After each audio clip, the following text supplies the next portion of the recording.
Hey guys, Bjthebrave here. Welcome back, and today I'm really excited to be bringing you the FORGECLASH series, which is a brand new series that fellow content creator, the Ecclesiarch, and myself have created. And we really talked about bringing a series that we would love to watch, the kind of content we would love to watch that would really help us to get a deeper dive into the game and understand the different matchups that go on at the top of the meta. So basically what's happening is on Ecclesiarch's channel, he's going to have released a video at the same time as this, and what you're going to see is you're going to see us do a deck breakdown and analysis of the matchup. You're going to see it from my perspective on my channel, obviously, and then you're going to see it from the Ecclesiarch's perspective on his channel, and then you're going to see the same best of 3 gaming series play out between them, so you can really see how our thinking kind of plays out in the actual games themselves. We're going to run a best of 3. So yeah, we're really excited to bring you this. We're going to do a handful of different ones. This is series 1, but the FORGECLASH, the idea is we're going to continually build on this. So the first one we've gone for today is we're going to play Ultramarines Manius Calgar versus Imhotep the Stormlord. The Ecclesiarch is going to run Imhotep. This is a classic Necron control list. Now, he might not run this exact list, but I've kind of got this up on the screen right now just to show you a version of a list that he did publish a deck guide for, and it's just helpful as we kind of talk through the analysis. So I'm going to talk a little bit about my deck, and I'm going to show you why I put the cards in there and what I'm thinking about in relation to this matchup, and what the game plan is, and then we're actually obviously going to be able to get into some games. But I will just say very quickly, if you haven't yet watched a very important video on my channel which is called How to Get Better at Warpforge, I really highly suggest just pausing the video now, going and watching that video quickly, and then coming back to the series. I promise you guys, if you do, you'll get so much more out of this series, and the reason for that is that I cover some concepts in there which, if you're not used to CCGs or if you're fairly new to the game, might seem a little bit confusing, but once you've kind of seen in that video how I break that down, it's going to make this video is going to make way more sense, and you're going to get a lot more depth of kind of tactical and advanced tactics and insight and things like that. So definitely recommend going and watching that video. Guys, if you do like this series, obviously, we would really appreciate, actually, we'd love you to subscribe to our channels and obviously like the videos and all that, but what we'd really love is for you to share these videos, share these series wherever you can. If you're on Twitter, if you're on Reddit, wherever you can share them, because that way actually we get that out to more of the community. We might attract more gamers, especially people who like CCGs, into the kind of 40k Warpforge genre, and then we can kind of grow and expand the hobby. So really appreciate anything you can do on that. So let us jump in. So I am going to be playing the Ultramarines Manius Calgar against Ecclesiarch's Imhotep Stormlord. Now, generally speaking, the Stormlord control Necrons is slightly favoured in this matchup. Now, obviously, it's a card game, right? So we've got to draw certain cards. If they draw bad and we draw what we need, then the Marine player can obviously win the game. But I guess if we were to play the game 100 times with similar skilled players, I think we would find that the Imhotep control Necrons is slightly favoured over the Marine deck. Alright, so I'm going to kind of go over in why that is, and some of the things that as the Marine player we need to be thinking about when playing this matchup.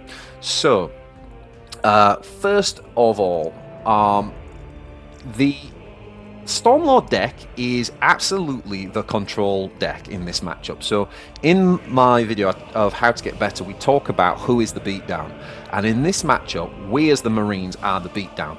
What that essentially means, simplifying it slightly if you haven't watched that video, is that we're the ones who need to be developing our board, and we need to be trying to finish the match.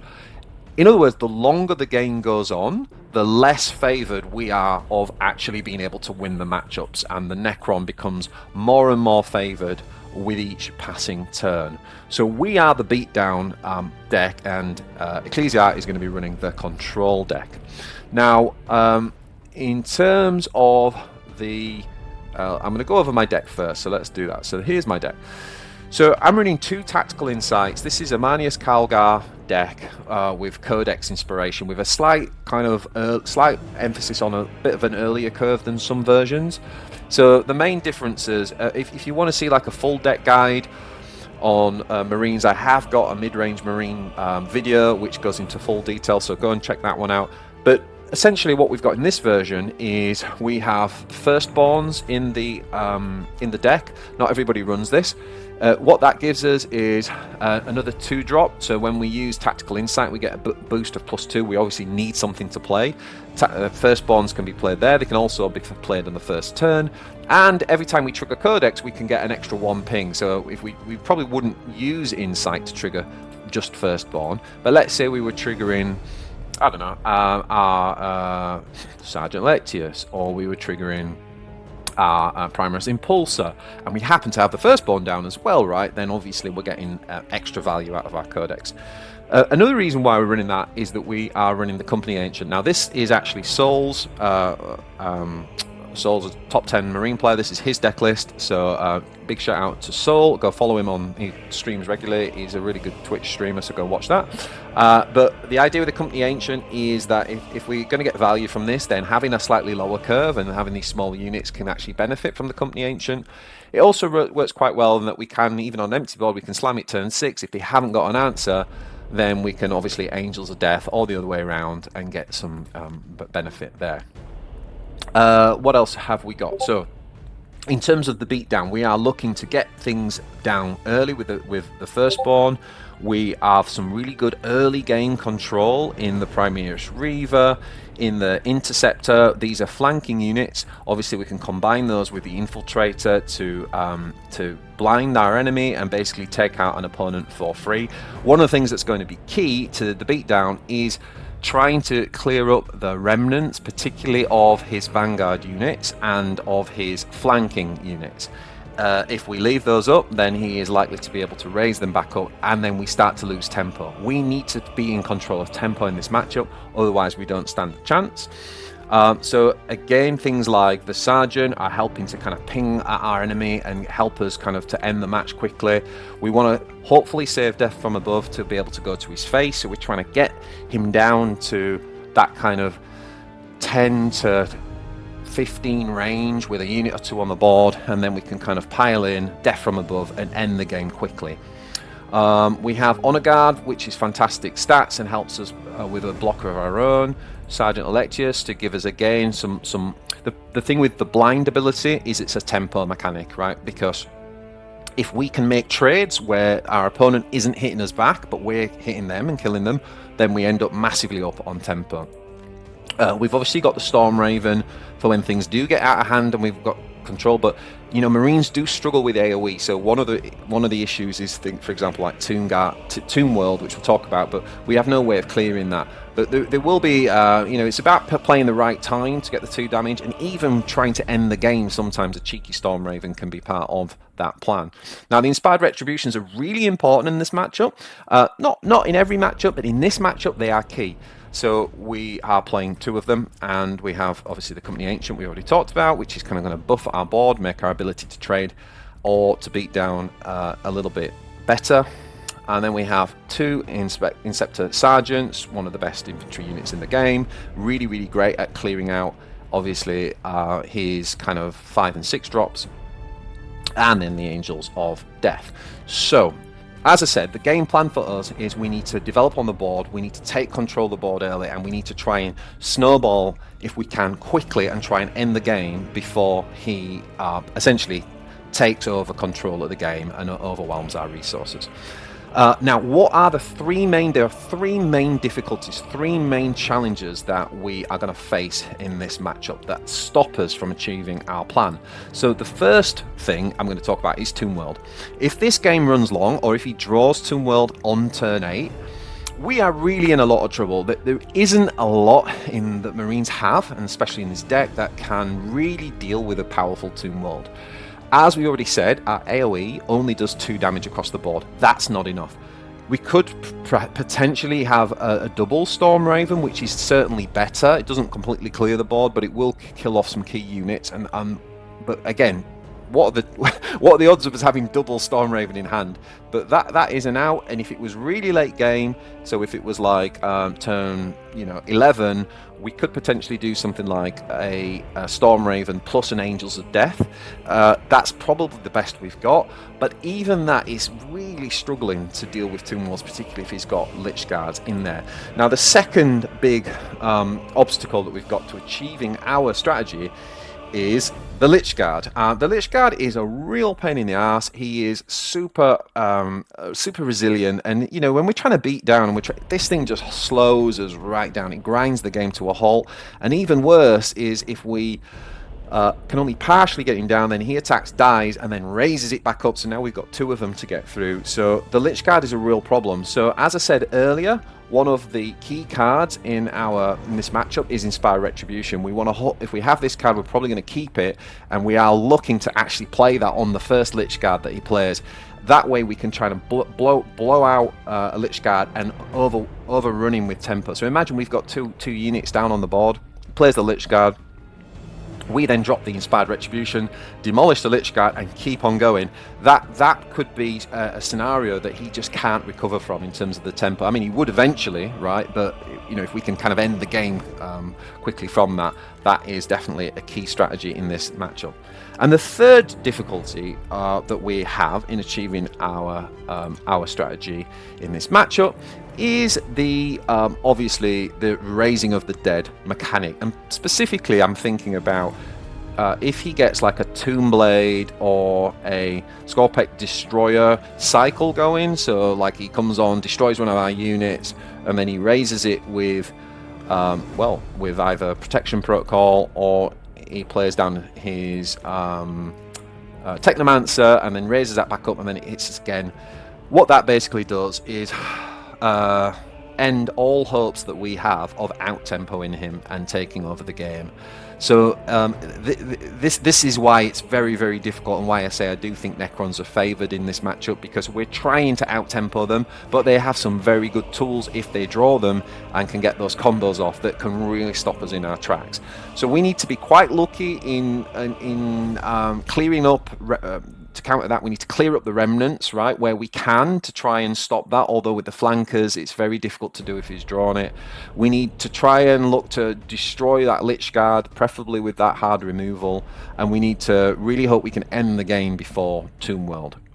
So that is our strategy. Now, before you go ahead and watch the games now that are going to play out, you've got a couple of choices. One thing you could do is you could pause the video now, and you could go and watch the video on Ecclesiarch's channel, just the description, the deck breakdown and the game plan, so you can understand where both players are coming from, and then you could watch the games with those eyes, and you could watch them, the games from his perspective and from mine, and do it that way. Or you can just carry on watching my video now, watch the games through, and then obviously you can go and watch the whole thing again, but from his perspective.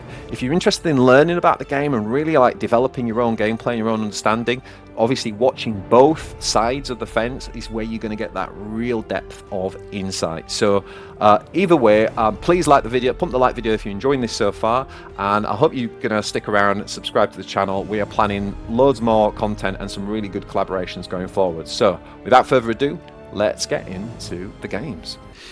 Okay, Manius Calgar versus Necrons. Again, what are we going to do here? Let's have a look.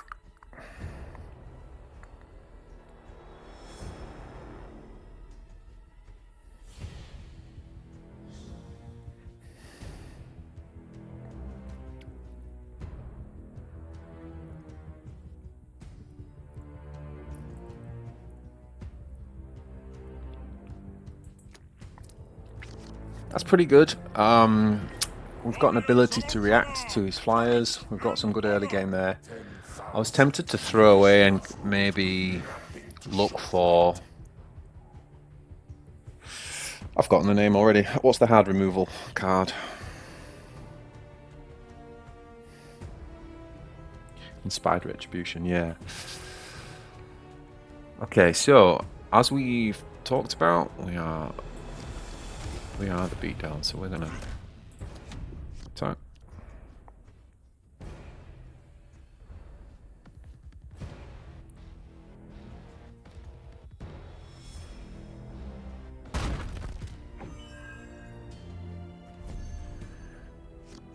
So we are going to play this because we need to, as the beatdown deck, we want to try and apply some pressure.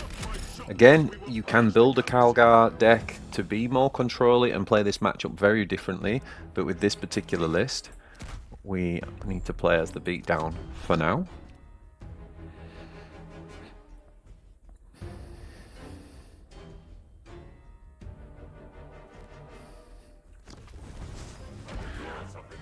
Nice.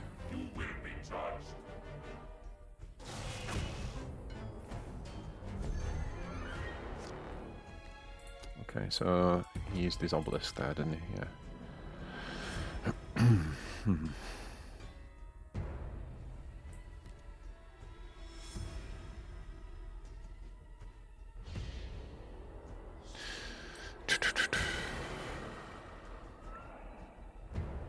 This is where having the one drop would be really good, because we can use that synergy to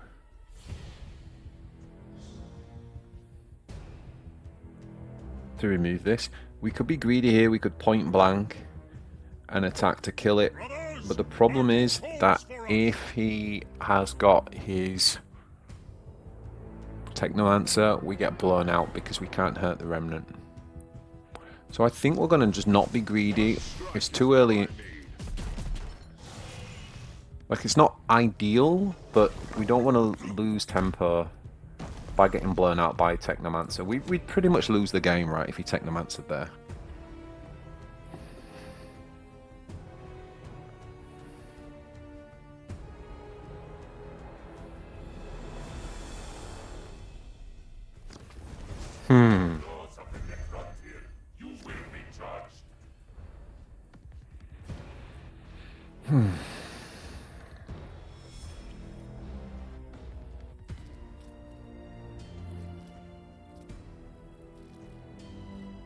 It's the same situation, isn't it?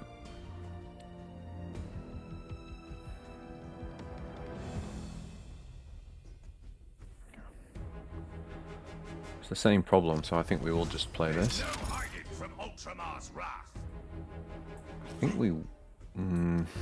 do we attack it? If we attack it, then when he attacks, he can attack us and then Technomancer and rebuild it, so we don't attack.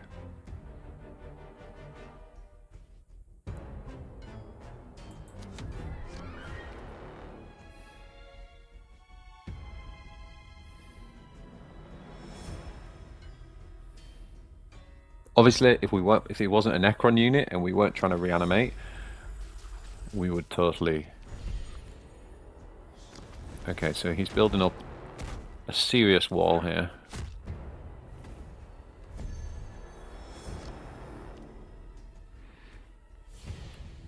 So Stormraven's a consideration here, but do we really need to save Stormraven? We have got two, but...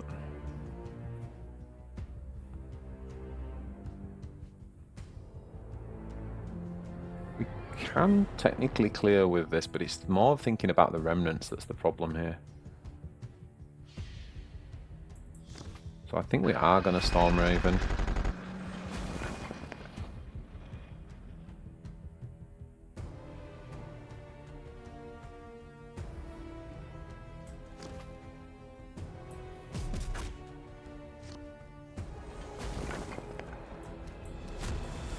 Clear both remnants.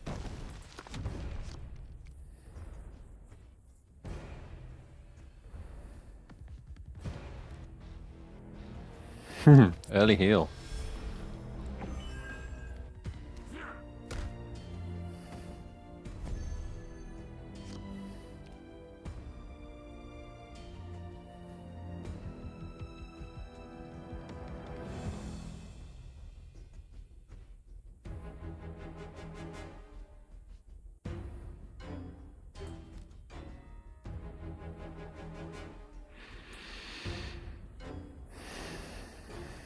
So we can either Warlord talent knowing that we can play the Honor Guard. Are we Angels of Death here? Now, I hate using Angels of Death proactively, but we are the tempo deck. It's not late enough in the game for him to do his big AoE combos. He could just pop off one Scythe Assault, but that doesn't necessarily guarantee kill all the Marines because it does 2 to 3. So the tempo play is to Angels of Death.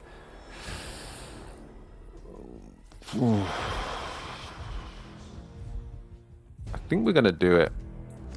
So this is the first real reflection point. No, it's not the first. There's been actually quite a lot to reflect on already in this game, which is really great. And if you watch my video on how to get better at the game, you know, we talk about that. We talk about like really reflecting on your turns instead of just getting to the end of the game and being emotional, saying, "Oh, we lost because we drew bad or because he hit me with that, you know, 10 power, whatever." Like actually really breaking it down and really thinking about each turn. We've already made so many decision points. This game could have been so different already. So it's a really good example so far of a close game that you could like learn a lot from.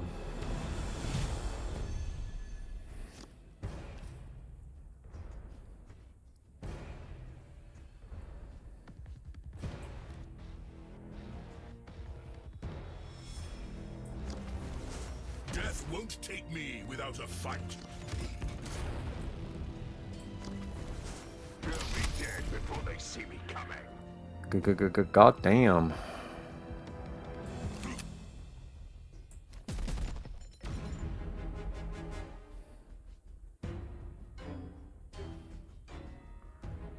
I think I prefer killing with this because this can live.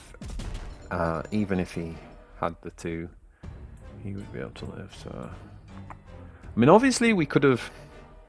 No, we couldn't. There was no way with tactical and insight and to use Hamanic shield. So, no, that's absolutely fine. We rolled the 50-50. We lost the 50-50, but it's okay. Now we are approaching the turn in the game where, like, he's really going to start getting good. So, you know, he's thinking probably already what can he play down with his Hex. He has used his 0 mana spell, the Obelisk, so he could do Hero Power, which would clear 1. It's probably not Hex turn yet. Okay, nice.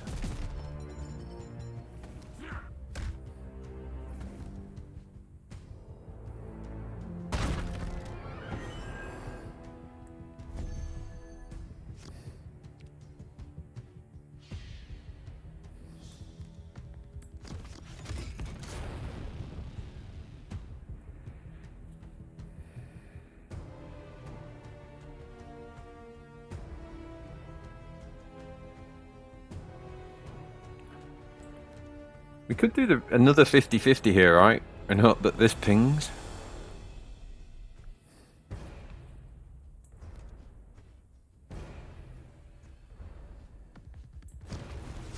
For courage and honor! Shot by shot, we will purge the galaxy. No! Well, we've got to kill it now, haven't we? Oh no, this is not good. You know what, this is really not how you meant to use tactical insight, but I really think we're going to have to do it. Positions, we strike soon.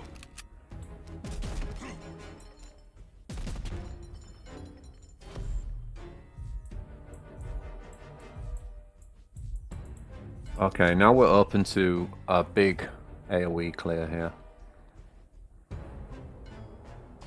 He could do Curse and Scythe Assault, or he could Hex. Or he could do that, right? That kills 2 units.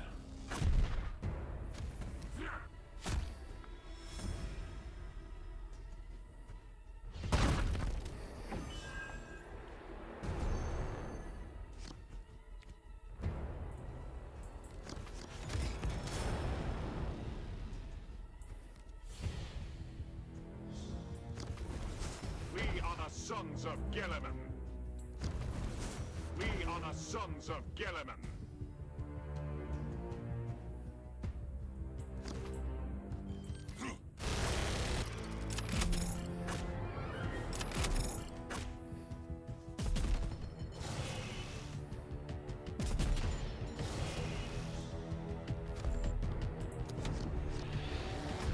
So we've got to try and get some pressure on. We're really running out of tempo, momentum. You can see we're getting desperate having to play that early.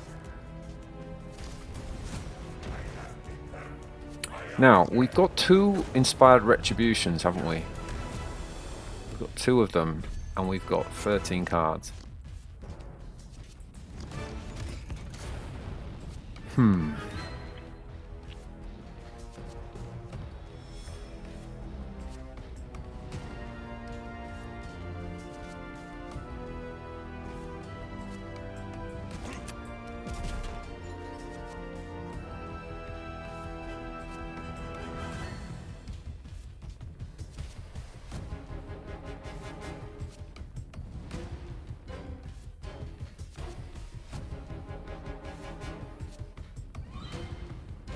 The problem is if we come out here with this now and hit this, he then...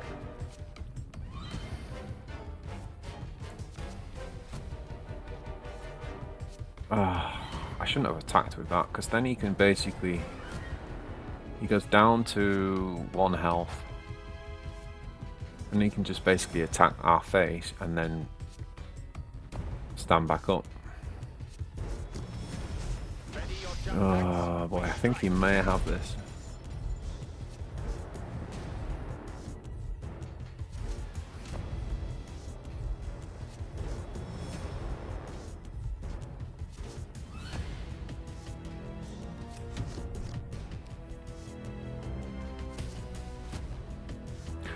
I ran out of time, but I think maybe we should have incited into the impulsor there. That would be in keeping with the tempo.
There's no hiding from Ultramar's wrath.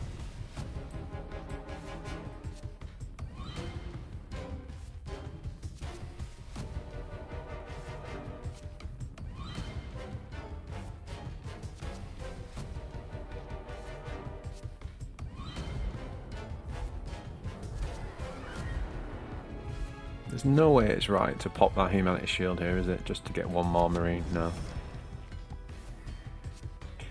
This is going to get raised. This is the nightmare. This is the thing you want to avoid at all costs. I wonder whether we should have actually played Stormraven there.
I know we can play... Do we do it? Do we tactical insight and kill that?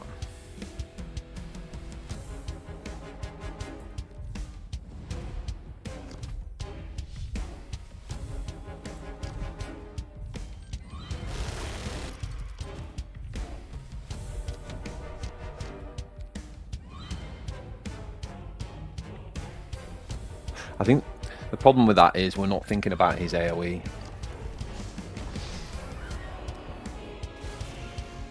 hasn't played a Hex yet, has he? How many cards has he got left? 10. Okay, here's the Hex.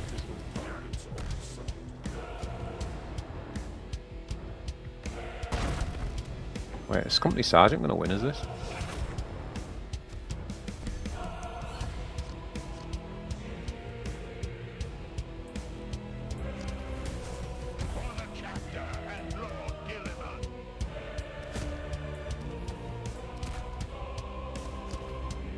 No, let's not BM.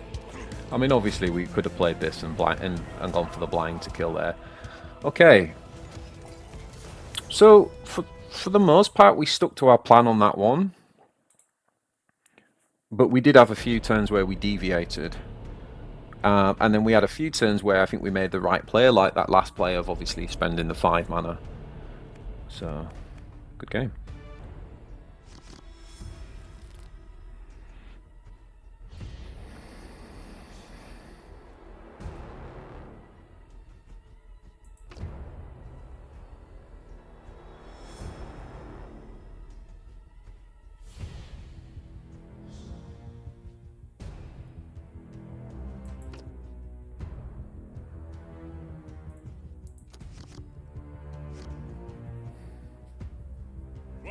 Of Ultramar. Okay, Ultramarines versus Necrons.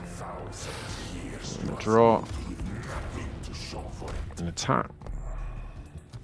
So at the start of the game, we're the beatdown. We are looking to press the tempo.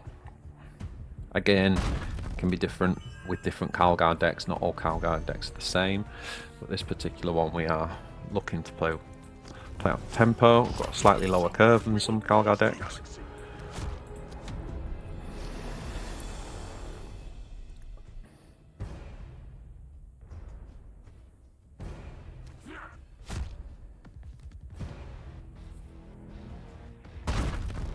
Nice. So he's done 5 damage. Okay, so we can drop the firstborn and get another click from that.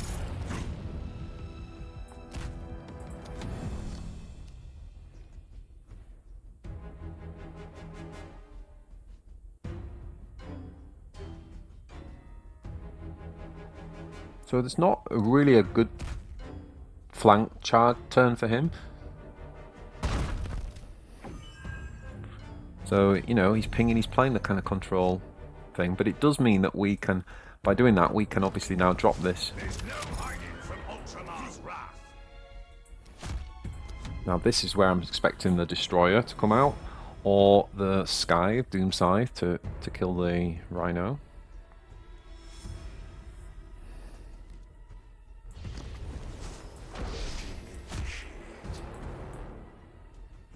There it is.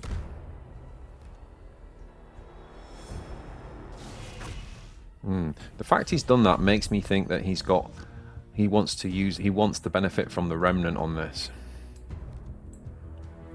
That's what that makes me think. So I think what I'm going to do here is do this and take out the remnant.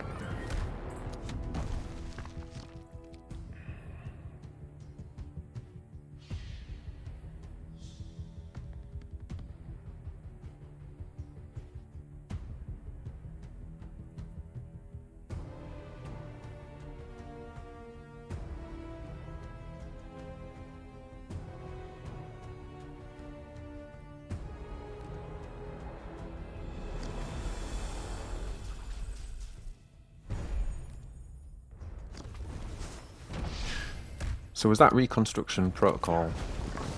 Reconstitution protocol, yeah. So we got it back out of the grave.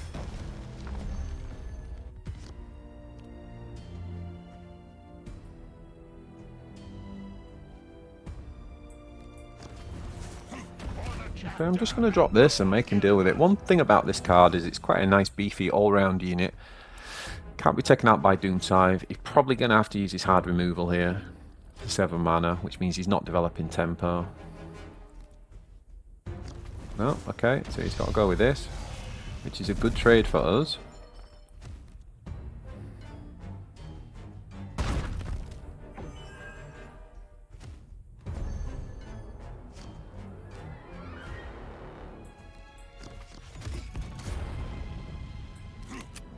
Now this is the problem here. So we've now got a turn where we're just not developing anything.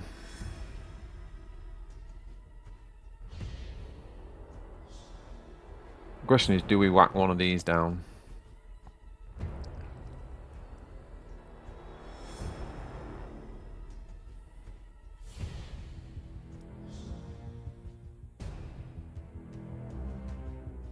Or do we just hold the hand? If we hold the hand though, that is not a beatdown play, is it? We could drop double Inceptor, but that just feels like a complete throwaway. Ah, it's a real problem. It's a real bad hand.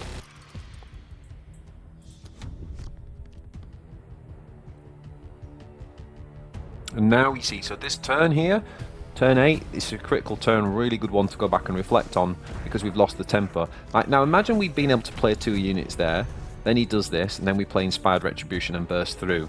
But instead we're now kind of into like a control territory, aren't we? So we're gonna whack that.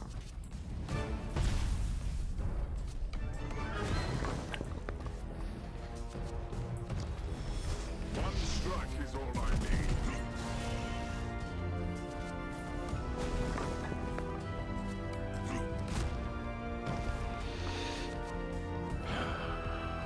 I mean, we could Insight here and Inceptor to kill that.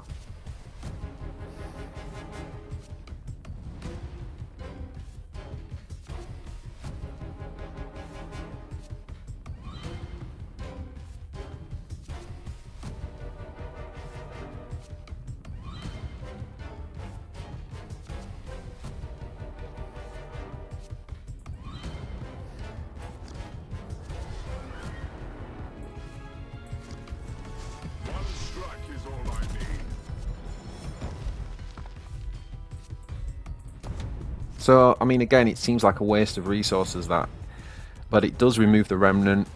It is the tempo play. It's not it's not a particularly efficient play, way to use your mana, but it's hit face. No.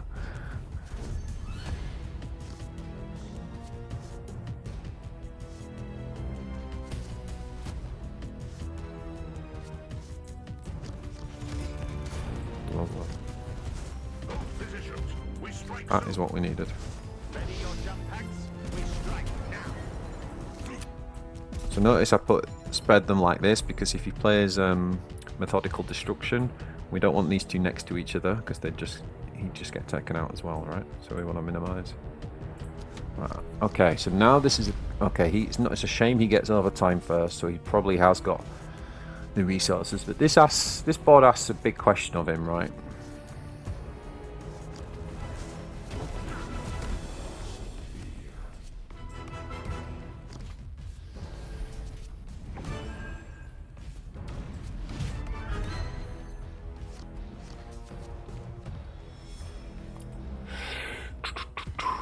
Interesting.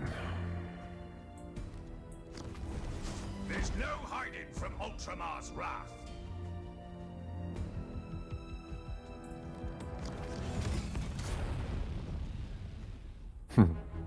Oh, I wish we'd not used that tactical insight now. We've got to take this out.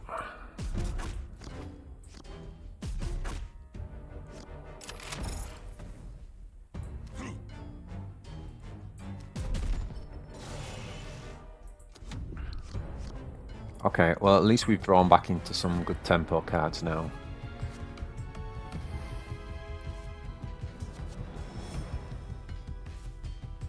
We had a pretty bad couple of turns.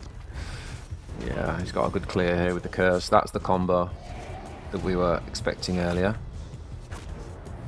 Good thing is we can kind of refill our board quite effectively now.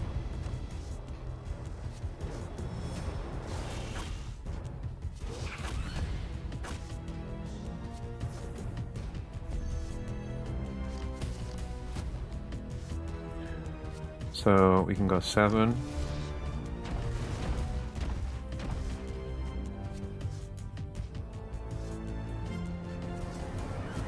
Ah, it's a shame we've got to use both blinds, right?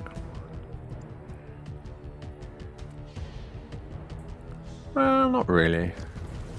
Death won't take me without a fight.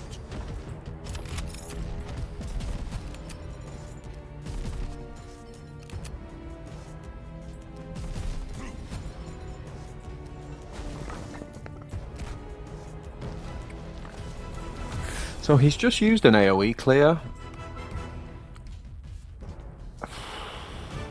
Has he got another one? Nope, but he has got Tomb World. Okay. Well, we've got the only answer that we have, which is like a really big board, and well, we might not have a big board in a minute. And we have the Stormraven AOD.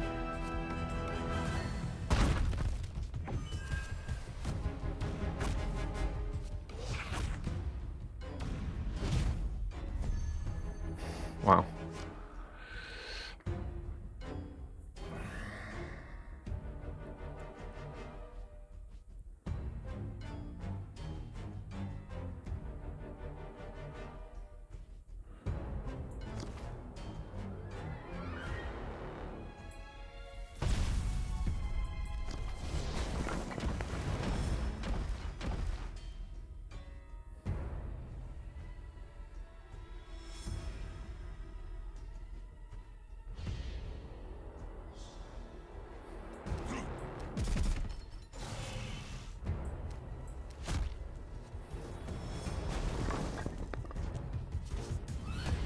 So we got 6 more damage.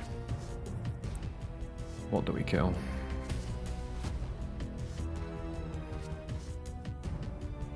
I feel like we need to take that out. The problem is the Technomancer then comes in and just totally wins the day for him. Also got the Lich Guard. We might need to just kill the Lich Guard.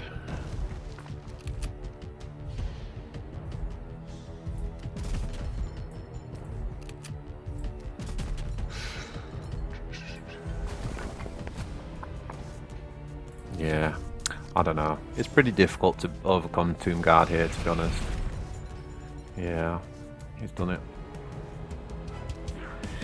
And this is the issue with you know, if he gets the Tomb Guard off, it's really difficult for Marines to deal with that. So well played to Ecclesiarch. That was a good game.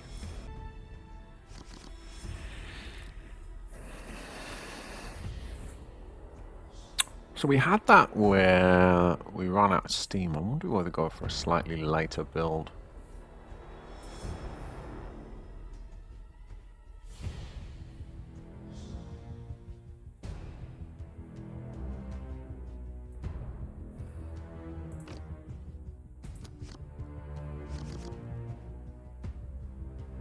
Warriors of Ultramar, courage and honor! 10,000 years you have ruled with nothing to show for it.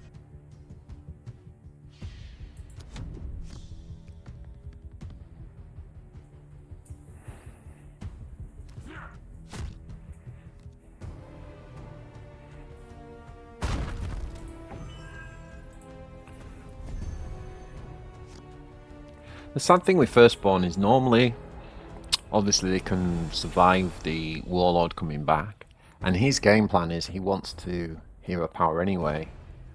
So,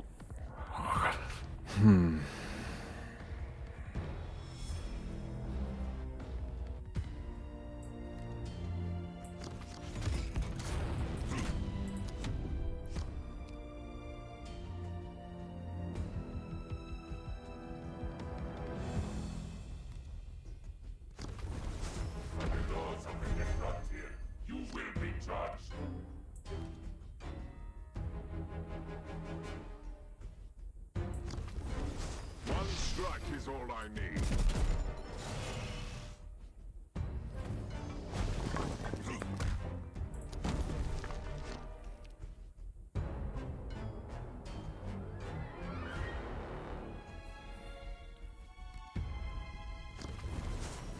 interesting.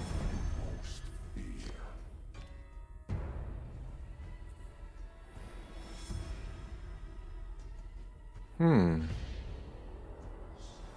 think we need to point blank shot here.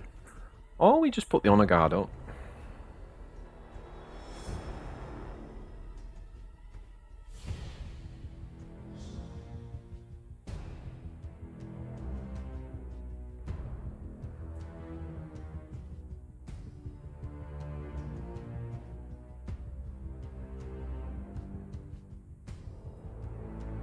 Brothers, battle calls for us.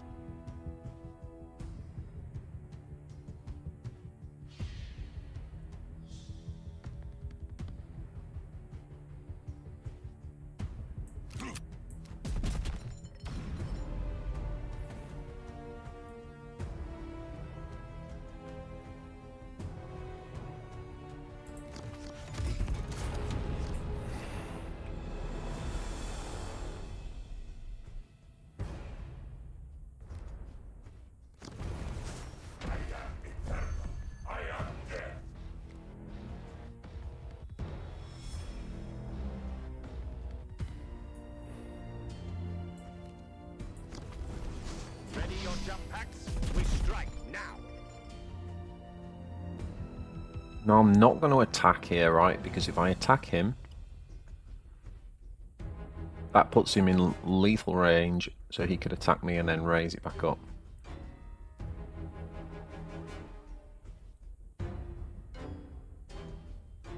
The alternative is we do attack and then we tactical insight and take the 50-50 on firstborn to kill him. Oh no, we don't need to 50-50, we can use Primus Reaver, but obviously if he's got the thing to raise it,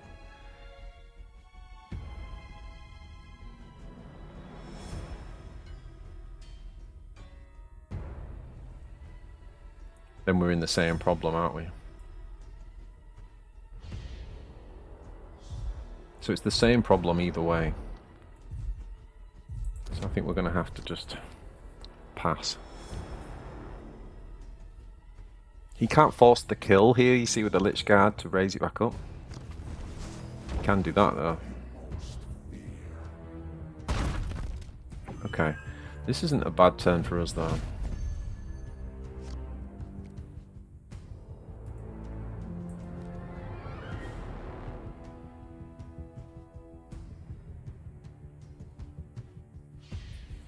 Do we want to Angels of Death?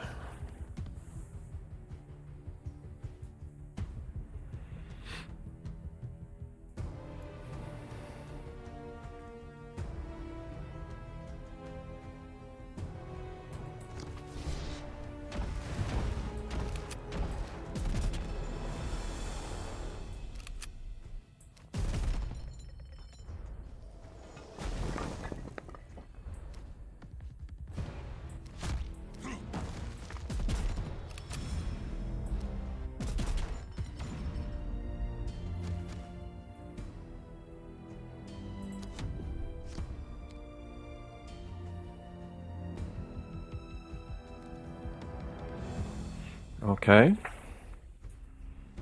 So this is a card that the Necrons struggle with a little bit, particularly if they haven't got like the Doom side in hand. What I would have loved to have seen here is our 6-drop. Now we could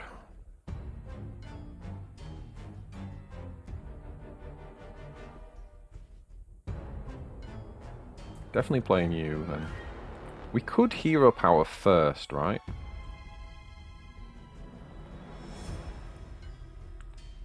Turn 8, he hasn't got his AoE. Death won't take me Okay, we'll do it without a this way. fight. We could risk, like, to see if we can find... And honor! Now we could here, we could tactical insight and drop the firstborn. Because turn 8, he hasn't got his AoE clear. So we can put a lot of pressure on here.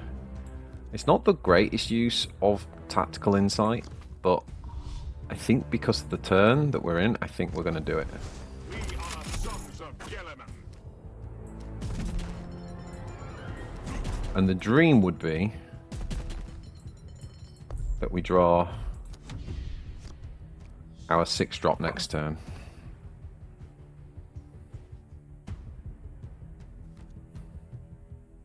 So we knew he had that, but he hasn't got the combo, right? So that doesn't clear the board.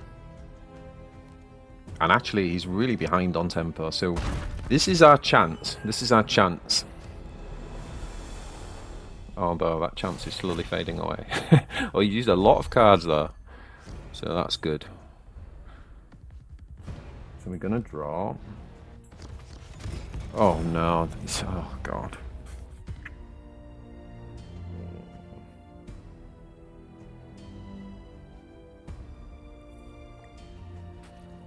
And this is the problem.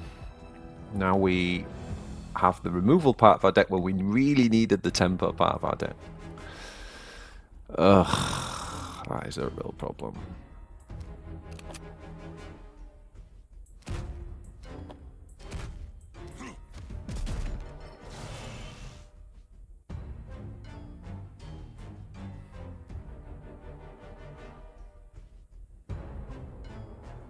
No point dropping that because it's Hex turn, isn't it?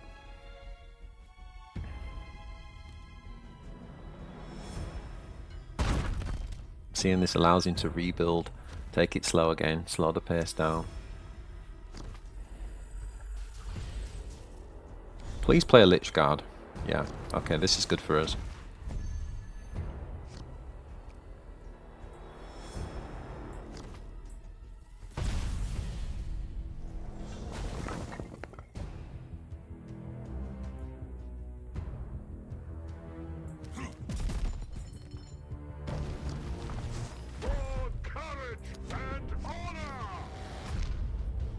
There's an argument to say we could have not dropped the Honor Guard, that we could have cleared that with the flank and then drawn. We do need to keep it on the draw. Technomancer? Yeah.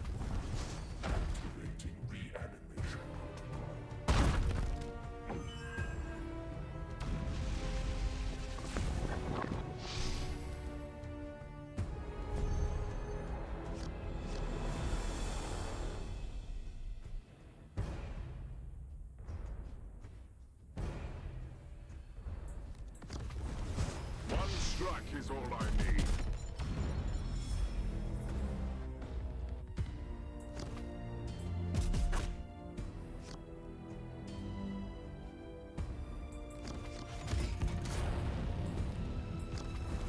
They'll be dead before they see me coming.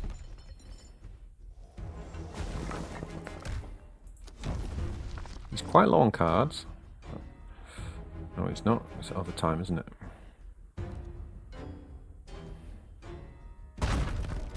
We have got the reach in hand.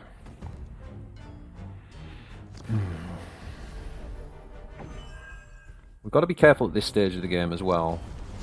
Around, he hasn't played Curse yet. Very aware of that. So if we overcommit now, it costs us.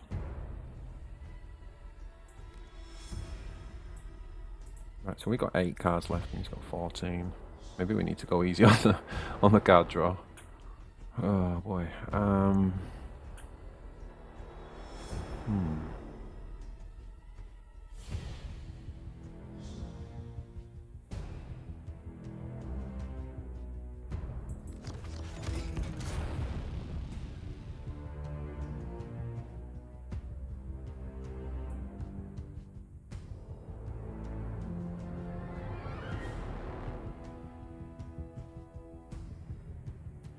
Oh boy, this is a bit awkward.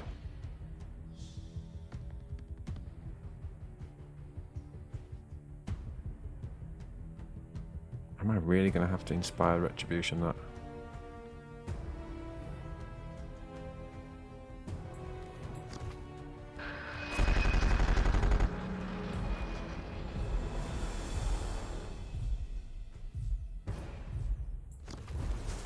For the chapter and Lord Gilliman.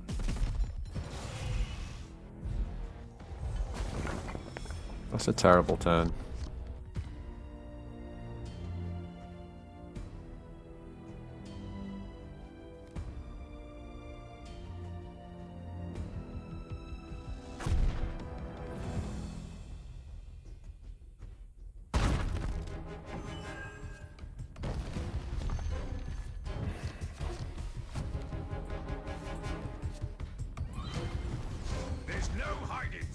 Ultramarines wrath.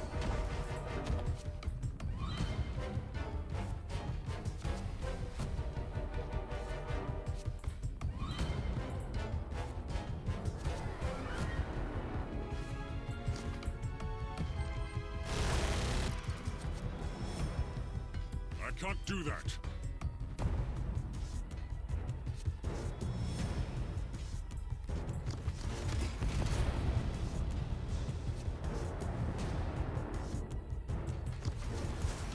Position. We strike soon.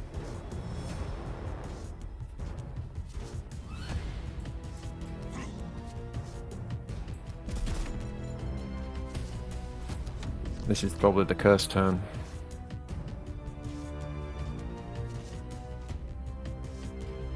We've just got nowhere to force tempo at this stage of the game because he's just got so much removal and then he's got this.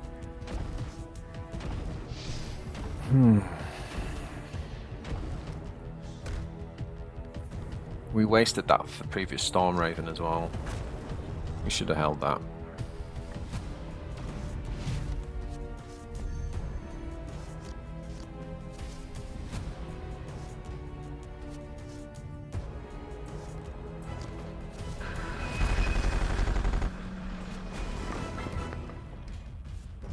Yeah, that Storm Raven would have been fantastic here now.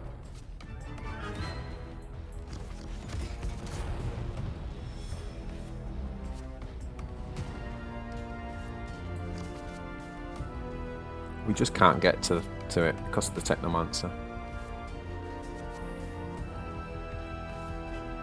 We could try and pop the Technomancer with these.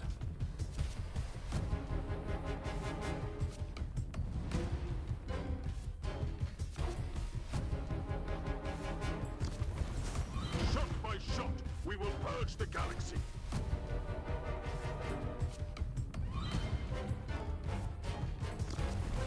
There's no hiding from Ultramar's wrath.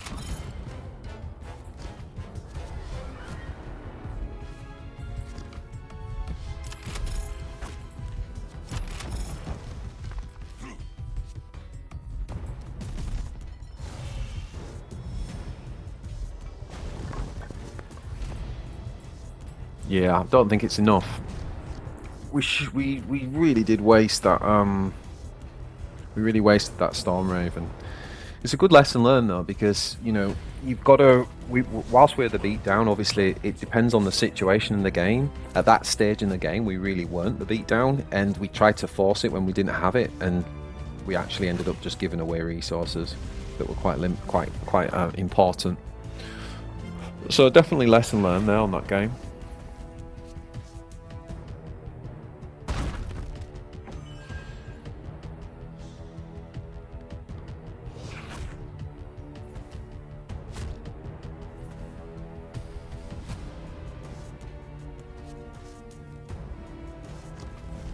That's GG.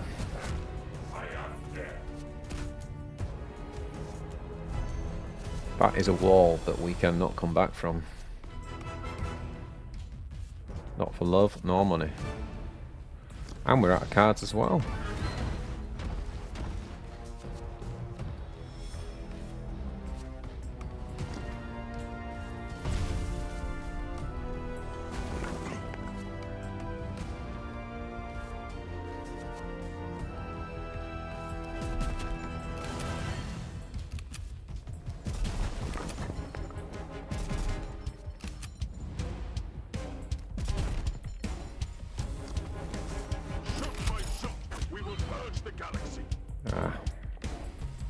I can't do that.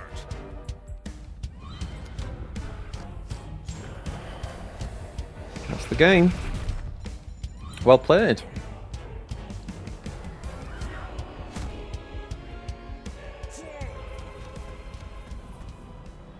Well played, well played. We definitely could have played that differently. basically from the turn that we ran out of tempo on the Storm Raven. I think that was the key part. But look, overall, guys, really great series there. We got to see, I think we got to see across the 3 games, we got to see some good plays, some bad plays. We kind of got to see both strategies working, kind of not working. It just goes to show that at the end of the day, you know, 2 good decks, two good decks, you're going to have. You know, it comes down to then the actual game itself, and every game is different. So, you know, people say right now it's a new game, there's not enough cards in the pool. When you actually really break it down, like every single turn, there's so much to analyze. There's so many misplays I just made in those games, and then there was some bits that I played really well, and particularly in obviously the game we won. But yeah, I hope you guys really enjoyed that, and we're going to bring this series to bear. We're gonna do much more FORGECLASH series. We're gonna play different. Let us know in the comments which factions you'd like to see. I think the next one we're gonna do is me with Eldar or Orc control versus Ecclesiarch running Ultramarines. But let us know which clashes you'd like to see, and we can make sure that we you know, we get those planned in. Please like and subscribe to the channel, guys. If you haven't already subscribed, I'd really appreciate the support. We're trying our best here to kind of like really grow the content and grow the community. And, you know, of course, head over to the Ecclesiarch's channel and rewatch on his. Top tip, by the way, sometimes in the gameplay, you can kind of like just watch playback on twice speed or 1.5 speed and then kind of slow it down and pause it when something interesting happens. But do watch both sides, because we've tried to develop this that you're getting Mike's perspective and then you're getting the Ecclesiarch's perspective. And I reckon if you watch both of them, that's really going to kind of like deepen the kind of comprehension you have around what's going on in the game and what's kind of going on in the player's mindset. And that's just ultimately going to help you in your games.